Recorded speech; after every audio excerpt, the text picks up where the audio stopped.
Social media giant Facebook and its Instagram and WhatsApp services have been hit by widespread outages. Facebook says it's aware some people are having trouble accessing the platforms, but hasn't said what's behind the problem.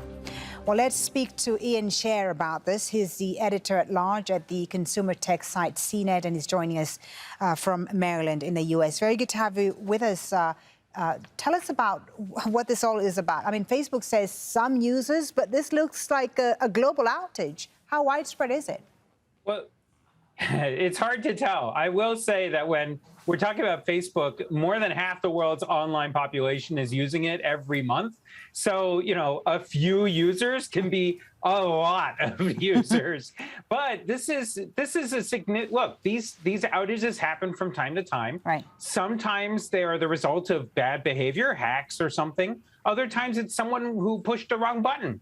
And this time it seems like it may have been not a bad thing. It may have been someone pushed the wrong button or some computer is misconfigured, and that'll get fixed at some point. But this has been going on for over an hour now, which is long, yeah. No? It is long. And look, these things tend to be unusual because Facebook in particular really prides itself on working really well. You know, over the last, I'd say 5-10 years, we've seen Google, Apple, Facebook, Amazon, all of them have been relatively stable. Before that, it was pretty normal for the internet to kind of go in and out and some websites not to work. You can look up the Twitter fail whale if you remember that period of internet history. So, you know, this stuff did happen, but it is unusual more so now. And so, yeah, having it out for an hour is definitely noteworthy. And this is coming in a day after a whistleblower revealed that the company Facebook prioritized profit over public good. And we know that political pressure has been building on the company. We're not speculating, of course, here whether there's a link between that and what's happening today. But I'm wondering, you know, with all this bad publicity right now for Facebook and this political pressure, can the company withstand all this bad pressure and bad publicity? What do they have to do to change things around? Yeah, I mean, look, I think that they are under really a lot of pressure from all over the place, right? Not just their critics and people like me in Silicon Valley, but also you've got the regulators in Washington, all over the world. And look, it's very clear that Facebook needs to really reckon with what they have done, both in terms of actually allowing bad behavior to continue happening on their platform and how they haven't been honest and forthright with you and me and everybody else about how bad the situation is. And that is a really big problem. How bad is the situation?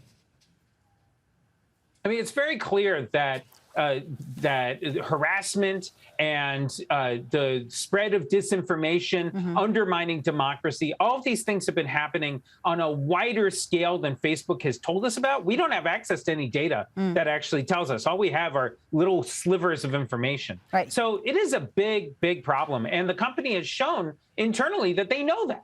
Right. That's what the whistleblower, of course, revealed in reports that we read about yesterday.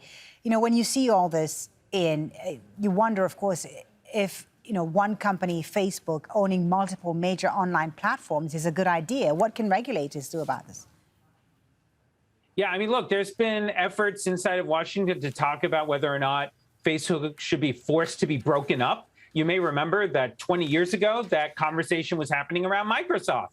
And the way that turned out was that even though Microsoft was found to be a monopoly, all the government did was slap it on the wrist and allow it to continue being Microsoft. So I don't know exactly how far the U.S. government's going to be willing to go here, but I am curious to see whether this appetite for reigning in the tech industry will be any different from what it was a couple of decades ago. Thank you so much for talking to us about this. Ian Sherr from CNET joining us there from Maryland. Thank you for your time. Thank you.